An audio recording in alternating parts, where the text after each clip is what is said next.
ছেলেকেই ভালোবাসি, তাই আমি যদি ছেলের বউটাকে একটু ভালো রাখি, ছেলের বউটাকে ঝগড়াঝাটি কম করে ছেলের বউটাকে একটু ছাড় দেই, তাহলে কে ভালো থাকবে? বেসিক্যালি ছেলে। ইয়েস, এই জিনিসটা মাদের মাথায় ঢুকাইতে হবে যে আমি আমার ছেলের বউকে আমার ছেলের হ্যাপিনেসের জন্য ছাড় দিব।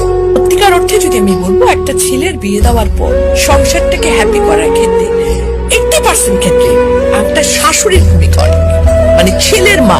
ডেফিনেটলি কোন জায়গায় ছেলে বউ খারাপ আছে, কিন্তু exceptional cannot be an example. বেশিরভাগ শাশুড়ি কিন্তু বেশি আমার দখলদারিত্ব মনোবৃত্তিতে চলে যান।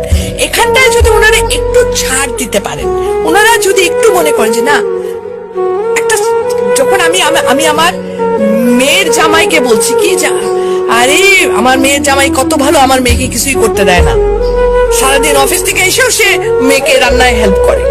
আর ছেলের ব্যাপার হলে তখন আমরা বলতো কি ছেলের বউ সারাদিন ঘুমায় থেকে আমার পোলা আসে রান্না করে খাওয়ায়। একই মানুষ কিন্তু আমরা দু রকমের মনোবৃত্তিতে যাচ্ছি, তাই না? এই জায়গা থেকে আমাদের মেয়েদের বেরিয়ে আসতে হবে।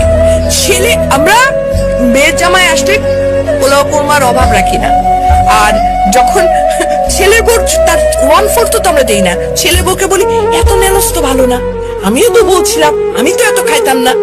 সিরিয়াসলি কিন্তু ইট হ্যাপেন্স। কিন্তু মেয়ের জামার জন্য পোলাও কোরমা করতে যদি টাকা না থাকে, আমি ঋণ করে নিয়ে এসো খাওয়াবো। রিজনটা কি?